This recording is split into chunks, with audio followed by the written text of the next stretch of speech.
Hi hello నమస్తే, నేను మీ Sindhu. Welcome back to our YouTube channel Sindhu's kitchen. ఈరోజు వీడియోలో లెఫ్ట్ ఓవర్ రైస్ ఉంటుంది కదా, మిగిలిన రైస్, ఆ రైస్తో జీరా రైస్ ఎలా ప్రిపేర్ చేసుకోవాలో చూపించబోతున్నాను.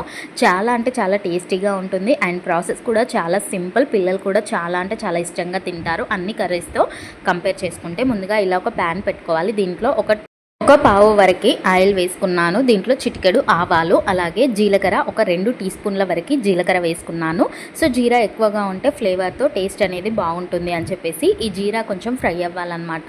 కలర్ చేంజ్ అయ్యి కొంచెం చిటపటలాడుతుంది కదా, సో అలా అయ్యేంత వరకు వేయించుకోవాలి. అంతే, దీంట్లో టేస్ట్ అనేది జీరా వేగడంలోనే ఉంటుందన్నమాట. సో ఇలా వేగిన తర్వాత 2 పచ్చిమిరపకాయలని ఇలా చిన్న ముక్కలుగా కట్ చేసి పెట్టుకున్నాను. వీటిని ఇందులో వేసుకుంటున్నాను. 2 పచ్చిమిరపకాయలు అంతే, ఒక రెమ్మ కరివేపాకు, అలాగే కొంచెం కొత్తిమీర చిన్న ముక్కలుగా కట్ చేసి ఇలా వేసుకున్నాను. దీంట్లో 2 ఎండుమిరపకాయలు కూడా వేసుకుంటున్నాను. కొంచెం కలర్ఫుల్గా ఉంటుంది అండ్ టేస్ట్ కూడా బాగుంటుంది అని చెప్పేసి ఇలా ఇవంతా ఒకసారి కలుపుకోవాలన్నమాట. పచ్చిమిర్చి అనేది కలర్ చేంజ్ అవుతుంది కదా, మనకు మంచిగా ఫ్రై అయినట్టుగా, అండ్ కరివేపాకు కూడా క్రిస్పీగా అవ్వాలి. ఆ స్టేజ్ వరకు వేపుకోండి, సరిపోతుంది.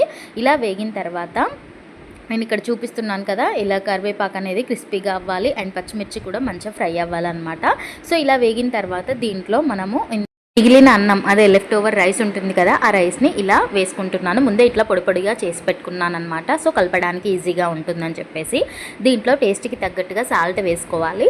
ఇప్పుడు ఇదంతా కలిసేలాగా చక్కగా కలుపుకోవాలి. ఇలా కలుపుకున్న తర్వాత దీన్ని ఒక 2 మినిట్స్ హై ఫ్లేమ్లో మనము ఫ్రై చేసుకున్నాం అనుకోండి.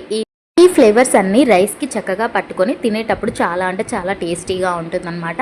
మీ దగ్గర కాజు ఉంటే ఫ్రై చేసుకొని కూడా ఇందులో వేసుకోవచ్చు. పోపులోనే కాజు వేసుకుంటే టేస్ట్ ఇంకా బాగుంటుంది.